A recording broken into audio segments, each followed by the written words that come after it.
All aboard!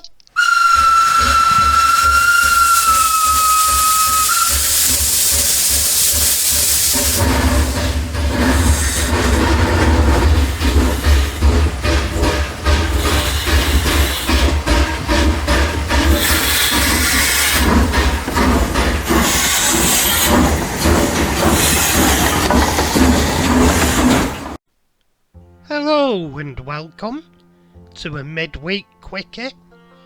Well, midweek, beginning of the week quickie. Well, we'll be taking this eBay bargain. I paid £30 for it. It's quite tidy, but she needs a little help with her makeup and a bit of wash and tidy up of a going to town dress. And also she's a non-runner, so she needs a little help coaxing her up and going. Anyway, here we go. This is where we're starting. I wouldn't say it's well used. I'd say it's been used a couple of times and thrown in the bottom of a toy box.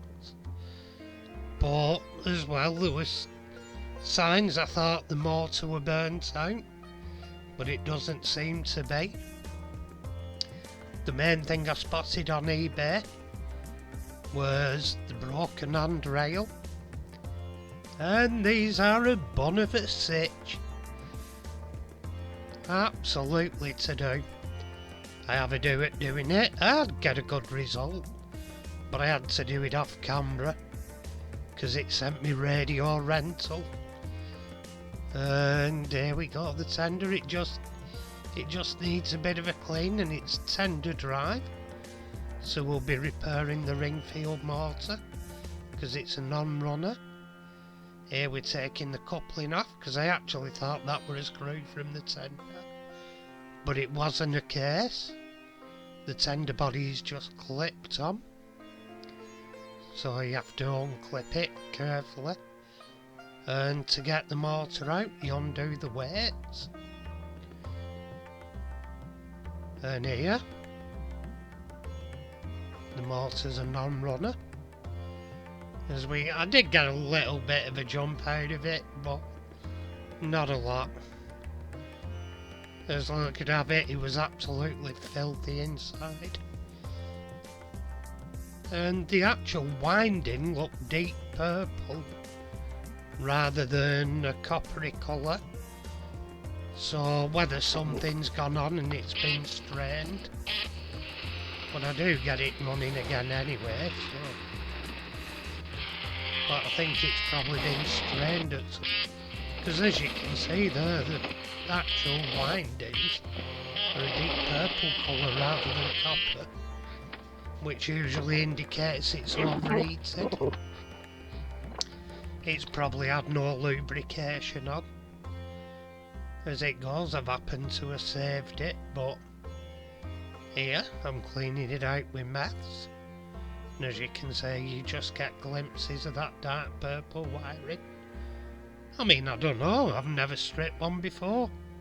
Could be a case that the windings were a deep purple colour anyway, but I don't feel it was. I think it's heat that's gone through the motor, but colour me bad, I could be wrong. And here I'm putting a Q-tip through, and it's been dipped in meths just to clean the insides of them out, because I've actually given that a go over. And here we go, we now have a running motor. And while I'm dipping here, I'm using my normal method to clean the gears off a paintbrush with a bit of oomph in it and put in meths. It's soft, but not that soft, if you know what I mean, so it can give a bit of a scrubbing action. And here I'm taking the loco body off, and what happened here, it now just give the chassis a bit of a lube, to be honest, and took the body off for actually repairing the handrail. And there I'm assembling the tender again. routing the wires through how I want them. Putting it back together, putting the coupling back on. Eventually, it does go back on. Out down spot. Get in you. It really did me head off. Did me head in, it kept popping off. Go on, and we've got him. There we go. Coupling's back on.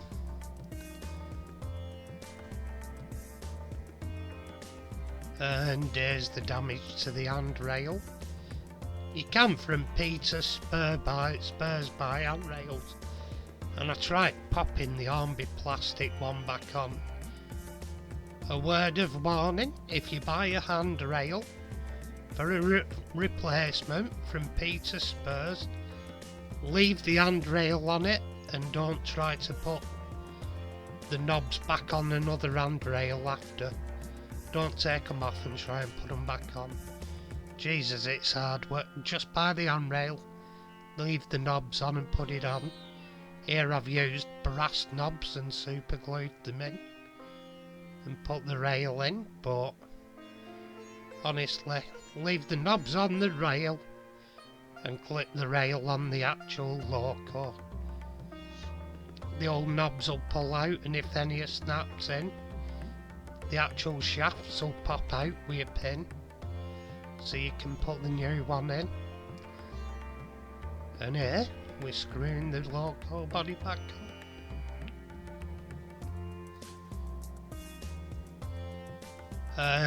What I'm doing next, I check we're all running good, and I oiled all the motion.